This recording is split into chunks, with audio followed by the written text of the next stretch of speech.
What's the worst thing a woman has done on a first date? Story 1. We had ordered drinks and an appetizer after she picked one of the most expensive restaurants in town. She took a few sips and then asked me about my job. I explained a little bit about it, said it was pretty boring unless you're a software, firmware, network nerd, and then asked her about herself. She asked, "Does it pay well?" I kind of agreed and then tried a second time to change the subject. She said, "I'm asking you how much you make because I don't want to waste my time on someone who is broke." I told her that it's complicated because when you get to a certain level at a company, you become both a flight risk and a risk to their long-term strategy, since you're considered a strategic asset. So they won't overpay you, but your salary is basically name your price. She asked, "Do you make more than $250,000 a year or not?" That's when I knew it was unsalvageable. She wasn't just tactless, but also rude. On top of that, she clearly seemed like the type of person who would spend money as fast as she could. I looked her dead in the eyes and said, "Imagine thinking $250,000 a year is a lot of money." Paid for the food, tipped generously, and left. It was the only date where I felt like I couldn't continue. Story 2. This was back in my high school days around 2002 to 2003. A girl from the cheerleading team asked me out, and of course I said absolutely. It was a Friday night movie date. Simple plan, a movie and maybe some ice cream afterward. I showed up 15 minutes early to buy the tickets. The movie was her choice, communicated during our initial conversation. I waited in the concessions area. 15 minutes went by, no call, no show. For you kids, this was before the first iPhone existed. God, I feel old. No message on my Nokia phone, which I still have, and it still works. I waited another 15 minutes, and the movie was about to start. Still no call, no show. I waited another 10 minutes before heading into the movie by myself. I hated the movie. It was called 13. After it ended, still no call, no show. So I went home. The following Monday, a bunch of the guys and girls in my class asked how my date went while snickering. That's when I realized I had been set up on a fake date. Story 3. I have one. A beautiful girl in my college class invited me on a date. We were in the same study group and quickly became friends, hanging out on breaks and meeting up at the library. She picked a fairly upscale restaurant, at least for college kids. She dressed to impress, was funny, animated, and carried a great conversation. She was very flirty, and I knew where this was heading afterward. The bill comes. It's more expensive than I hoped. We had been drinking a fair amount, but she grabbed the check. I offered to pay my share, and she refused, saying her dad's a dentist and gives her plenty of money. I, on the other hand, paid for my own school, rent, and bills by working at a restaurant, eating leftovers off plates, and scraping by. So I was stoked that she invited me, was paying for the date, and clearly planned on using me for hot sex. Then her debit card was declined, and her credit card, and her other card. She turned multiple shades of red, talking about must be fraud, etc. I served tables, so I just made eye contact with the server and we both played along. The server left to try the card one last time. I excused myself from the table, caught up with the server, and told her to run my card instead, but I warned I might be short and definitely didn't have enough for a tip. I promised I'd come back with the difference and a proper tip before closing. That handled, we headed to her car, but she couldn't drive and I dared not let her. My apartment was close by, but she insisted on driving. I made a move to kiss her. She got sloppy with me, and while she was distracted, I took her keys from her coat pocket. I teased her with them and said I'd drive since parking at my place was confusing. She sat in the passenger seat. I had no real intention of driving. I just needed time to figure out my next moves. I had to get money and go back so I wouldn't stiff the server, but I also needed to gracefully exit the date. The problem solved itself. She looked me dead in the eyes and slurred something like, "I'll suck your dick all night if you pick up some coke. You work at a restaurant, right? You know someone." Suddenly, the entire evening made sense. Up to that point, I had been sympathetic, thinking how embarrassed she must be. Now, I was pretty pissed. So I drove her back to her apartment through a storm of begging, sobbing, yelling, and all the antics you'd expect. I walked her toward her building while she tried to pull me back. Her roommate heard the commotion and came out, confused. My date got so worked up that she started puking on the walkway. Her roommate, realizing how drunk she was, pulled her inside. With vomit on her dress, she suddenly acted completely oblivious, giggling and saying how great the date was, asking if I wanted to come inside. I quietly handed her car keys to the roommate and bailed. The rest of the night, I went to work, bartered with friends for some cash, and rushed back to the restaurant. I caught our server in the bar area. She'd stuck around with other off-the-clock friends just in case I returned. The place was basically closed at this point. I settled up with her, though with about $8 in change. The group had already heard about my date, so they invited me to sit and share the rest of the story. The bar comped me a beer, and I started. Tonight was the worst date in the history of dates. Story 4. Two come to mind. The first was when a girl spent the entire date listing reasons why we shouldn't date. We did work in the same store at the time, but that was only one of the reasons she gave. Then, at the end of the night, I walked her to her bus stop and she went in for a kiss, which I dodged. Mixed messages to say the least. The worst one, though, was meeting a girl from Tinder for drinks around the corner from where her friends were out that night. We had a really good time, and she asked if I wanted to go hang out with them, which we did. I was getting along great with her friends, and then out of nowhere a guy she knew showed up, looking awkward at the bar. She said she knew he was there for her since he apparently knew her plans, and she said she was going over to ask him politely to leave. It didn't seem to work, though. I was sitting with her friends, who all felt something was off, and things just got more and more awkward the longer she spent talking to him. The way the table was, we could all see what was happening, and everyone was watching. She eventually came over and said she needed a word. She told me she'd asked him to leave, but now she had decided to go to a gig with him, and that I should stay out with her friends. Before I could respond, she grabbed her stuff and left. Her friends were stunned and very apologetic about the whole situation. It quickly came out that she had texted him earlier asking what he was up to, and that's what led to all this. So basically, she dumped me mid-date in front of her own friends and left with him.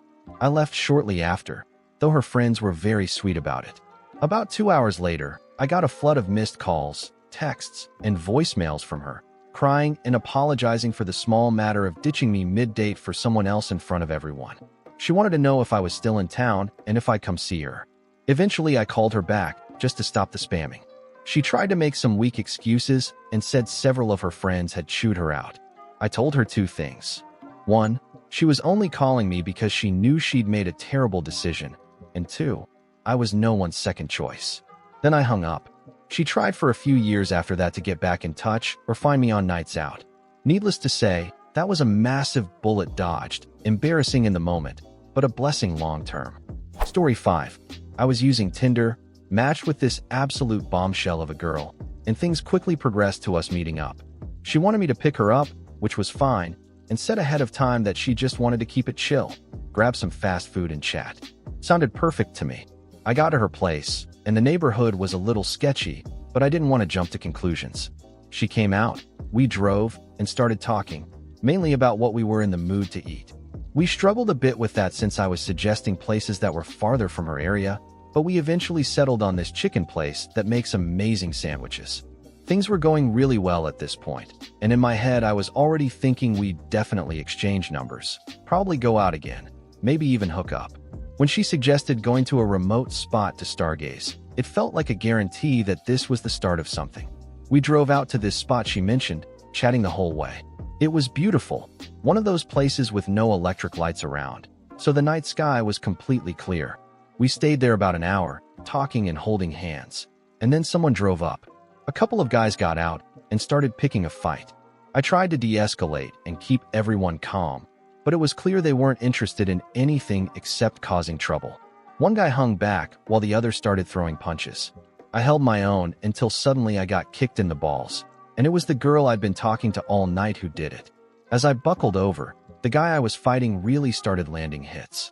And then I realized the girl wasn't single at all, because she was making out with the guy who had been standing back and watching. I managed to give the guy I was fighting a shot to the groin, and adrenaline kicked in, so I started to get the upper hand. But as soon as that happened, the second guy jumped in too. At that point, I scrambled to my car and drove off as fast as I could. Story 6. A little late, but I have a story. I met a girl on Bumble, and we decided to meet up for drinks at a pub I frequent. I grabbed a pint for each of us, and the conversation was going well. I went to get us a couple more, and then we stepped outside. She proceeded to start making fun of me for my clothes, an Old Navy button-up shirt, saying they looked a little too poor for her taste. A couple of my friends showed up at the pub by pure coincidence. I introduced them, and then they left us alone to watch the football game. She started slurring her words and picking at different aspects about me again, not in a playful way, but in a really mean-spirited, malicious way. At one point, my friend at a nearby table cheered at something that happened in the game, and she turned around and yelled, "Fuck you." Keep in mind, we had only had about a beer and a half each. She then offered to get shots for all of us at the bar and walked off before we could even accept. A few minutes later, she came back with 4 empty shot glasses. I later talked to the bartender, and he said he set the glasses out, turned around to grab the bottle, and when he turned back, they and she were gone. I made up an excuse to leave and then texted my friends to let me know when she was gone so I could circle back and talk to them about what the hell had just happened. The next morning, I saw she had posted on Instagram with completely dyed hair and a caption along the lines of, "People won't appreciate the good that you do." I blocked her on everything immediately. Story 7. I don't have any total horror stories, but when I was away at school, about 2 hours from home, I matched with a girl from my hometown while visiting my parents. We talked for a few days, and she wanted to meet for dinner, but by then I had already gone back to school, and it was the middle of the week. So I skipped an evening lecture to go see this girl. As a horny 19-year-old, it seemed like a good idea, and drove 2 hours in the dark and snow. When I got to the restaurant and went to message her that I was there, I discovered she had deleted me off everything. I texted her, we hadn't texted much, but I had her number and got no response. To this day, I have no idea why she did that. She knew perfectly well I was driving 2 hours to meet her. The last message she sent me was after I told her I was leaving, telling me to drive safe. I have no clue what changed during those 2 hours, but I never heard from her again. Needless to say, my parents got a surprise visit from me that night, and I definitely didn't feel like telling them why. Story 8. Wasn't exactly a first date, more like a second first date. We had kind of dated for about 2 months during the winter, but we were both too busy with different things, so we broke it off. We decided to give it another shot in the summer and made plans to see the new Transformers movie, Transformers 3. The plan was drinks first, then the movie. Drinks went fine. We picked up right where we'd left off, until she got a text. Her phone was on the table, screen up but upside down from my perspective. Still, I can read upside down, and I saw she was texting another guy. I think his name was Lance, but I can't remember for sure. It happened a few more times while we were at the bar, and I started getting suspicious, but I didn't say anything. When we got to the theater and were waiting in line, she kept texting. This time she was standing right next to me, so it was easier to glance at the messages. "Lance, I just got off work, I'm so tired." Her, "You can sleep in my bed tonight," smiley face. That was all I needed to see. Once we got inside, I asked her who she'd been texting all night. She said it was her sister. I called her out and asked who Lance was. She hit me with the classic, "He's just a friend," but I wasn't buying it. I could have, and should have, left then and there, but honestly I really wanted to see Transformers 3. So I sat through the movie in complete silence next to her. It was painfully awkward, and the movie sucked. When we got to the parking lot afterward, she tried again to claim she was just texting her sister, then asked how I even knew about Lance. I told her I'd seen her texting him at the bar and that I'd read one of the texts while we were in line. There was no talking her way out of it. I told her that was it. This wasn't going anywhere, and I didn't want to see her again. And that was that. It was the last time I ever saw or heard from her. Story 9. I had been talking to this woman for a couple of weeks, and we decided to go out on a date. She lived about 5 to 10 minutes from where I was, and just as I was pulling into her neighborhood, she called and said, "I need more time. Give me like 30 minutes. Okay, cool. I drove around listening to music for about half an hour and then went to her house. I knocked on the door, she answered, and told me to give her about 10 more minutes. So I went back to my truck and waited. 10 minutes passed, then 20, and then a car pulled up behind me. It was her gay friend, who ran inside with a 6-pack of wine coolers, blocking me in her driveway. Finally, after about an hour, her friend came back out and said, "She's coming." About 10 minutes later, she stumbled out, drunk off her ass. I still took her out that night, and we ended up dating for a year. Looking back, I think I only stuck around because I was dealing with depression and loneliness. I'd gone through a rough divorce about 6 months earlier. Needless to say, lesson learned. Story 10. An hour before our date, She asked if we could meet 30 minutes earlier. I changed the reservation, rushed out of work, and got there 5 minutes before the new time. She showed up 45 minutes late. From the start, she seemed more interested in learning how to break into my career field than in learning anything about me. It felt less like a date and more like a job interview. We ordered appetizers and dinner. After what was honestly a pretty normal wait time for appetizers, she flagged down a random waiter to demand where our food was. I pointed behind her to the server bringing it over and said, "It's right there." When the food came, she chewed with her mouth open, louder than anyone I've ever met. It sounded like a dog licking peanut butter off a spoon. She pulled the same "where's the food" routine again when waiting for the main course, even though it had been less than 5 minutes since the appetizers. Again, I answered before the random waiter she was pestering could. When it came to dessert, I didn't even give her the chance. "Would you like dessert?" "No, please bring the check." I ended the night with, "This has been unique," went home, and blocked her number. Story 11. A mutual friend set me up with someone because we seemed like a good match. I agreed to meet her for coffee instead of doing a double date. I prefer something simple and low commitment, especially if there's no chemistry. We met, and as soon as she saw my car, a subcompact, she looked visibly disgusted. When we introduced ourselves, she commented that she usually dates taller guys and hadn't expected me to be short. Then she asked about my car, confirming that yes, that's what I normally drive. During our conversation, she was clearly disinterested, spending more time texting than engaging with me. After an hour, I gave up and excused myself, saying I didn't want to waste any more of her time since she obviously had other things she'd rather be doing. A few hours later, the matchmaker called me, sounding annoyed that I had left. I explained what happened, only to get yelled at for supposedly not putting in enough effort. I told her flat out that the girl wasn't interested and spent most of the time texting other people. Later, I found out from the matchmaker's husband, privately, that the whole setup was just so they could have another couple to hang out with. So it was never really about me. It was just about the matchmaker. Story 12. I went to see this girl for a date and showed up at her disgusting trailer home behind someone else's house. That's when I learned she had 2 roommates and a daughter. I hadn't known about any of the 3 before showing up. I told her I really didn't want to drink because I wanted to get to know her and spend real time together. But she and her roommates insisted on playing drinking games. When I wasn't thrilled about being told to chug every time someone said "B" in the B movie, they decided to switch to a more fun drinking game. At that point, I started texting a friend to call me so I could use it as an excuse to bail. The night was full of red flags. While I was trying to line up my escape, the girl I was supposedly there to see threw this nasty old chewed-up dog toy at the counter, and it bounced back up and hit me in the face. I looked her straight in the eyes and said, "It's been nice meeting you. Let's not do this again," and put my hand out to shake hers. She completely lost it, almost in tears, begging me to stay because she thought I was cute and wanted to get to know me. She chased me out to my truck and stood behind it while I was trying to leave. I opened the door and told her to move or I was going to force my way out. That's when she ran over and tried to kiss me. I pushed her away and told her, "I'm leaving now, thanks." Then I threw the truck in reverse and got the hell out of there as fast as I could. Story 13.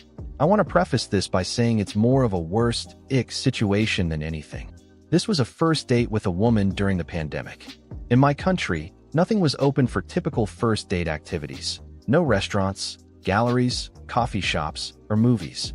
We decided to meet at the waterfront in a beautiful garden and have a coffee date. She brought homemade iced coffee with all the fixings, sugar, milk, cream, syrups, etc., and I brought bakery treats. We bonded over our education and our love of theme parks. She seemed sweet. We talked about wanting something long-term and serious, and shared our goals. No red flags yet. Partway through, she started complaining of neck and shoulder pain. She explained she has chronic pain and usually carries a roll-on medication that helps, but she had left it at home. Since I already knew from planning that she lived about a 10-minute walk away, I suggested she head home to grab it and offered to walk with her. She looked at me and said she wouldn't walk, then called a taxi. When the driver confirmed the address, he seemed confused since it was literally a 1-minute drive away. She just laughed and said she's lazy and doesn't like to walk anywhere. We got to her place, and instead of just grabbing her medication, she invited me up. I figured she'd run upstairs quickly, but she asked if I wanted to meet her cats, so I agreed. The second I walked in, I was hit with the smell of garbage, dirty laundry, moldy dishes, and cat pee. The place looked like a tornado had ripped through it. I've had my share of depressive episodes where I let things slide, but I was shocked she'd invite someone up on a first date with the place in that state, without even apologizing for the mess. She used her medication, then asked if I wanted to watch her give one of her cats his meds. I laughed awkwardly and said if the cat needed it, sure. After that, she invited me into her bedroom and was very clearly dropping hints she wanted things to get physical. At this point, I was feeling zero attraction, so I suggested we go downstairs and watch the sunset by the dock behind her building. We did, but the whole time she stared at me like she wanted me to kiss her. I just stayed polite, gave her a hug, and told her I had to head home since I worked in the morning. The next day, she texted asking what kind of wine I liked, so she could have it ready for next time. That's when I told her I felt more of a friendship vibe and would be happy to stay connected as friends if she was interested. She replied that she already had plenty of friends and said it was a shame, since she thought I'd make a good summer fling. Which was funny, considering she'd just told me the day before she wanted something long-term and serious. Anyway, after that date, even though it wasn't my cup of tea, I called my friends, told them I was a lesbian, and ended things with the guy I had been casually seeing. The next woman I dated ended up becoming my wife. So in the end, it all worked out. If you enjoyed the video, don't forget to leave a like and subscribe, activate the notification bell, and share a similar story or anything you'd like to say in the comments. See you next time.